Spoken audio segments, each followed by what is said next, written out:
Hello, today we will guide you through how to show participant names in Zoom recordings.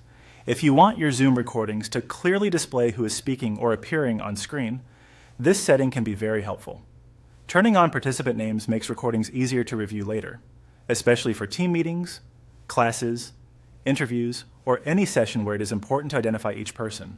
In this walkthrough, we'll go through the setting inside the Zoom desktop app so you can enable it quickly and confidently. To begin, open the Zoom app on your computer. Make sure the app is fully loaded before moving on, so all menu options are available. This is an in-app setting, so you'll want to do this directly inside Zoom rather than through a browser. Once Zoom is open, go to the top right area of the screen and click on your profile account. This is where Zoom places account-related options, along with access to your app preferences. If you are already signed in, your profile icon or picture should be visible there. After opening the profile menu, click on Settings. This will take you to the main settings window for the Zoom app. Inside this area, you can control many of the options that affect meetings, audio, video, and recordings. For this task, we'll be focusing specifically on recording-related settings. Next, click on Recording.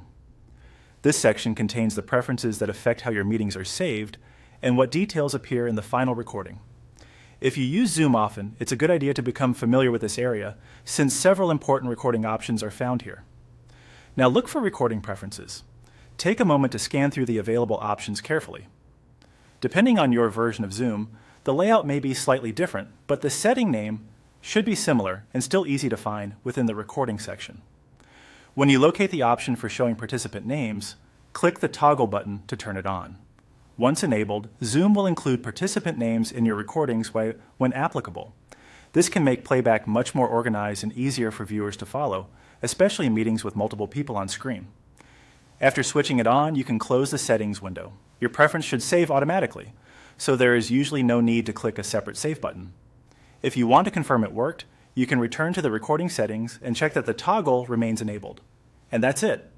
You've successfully turned on participant names in Zoom recordings, making your recorded meetings clearer and more informative.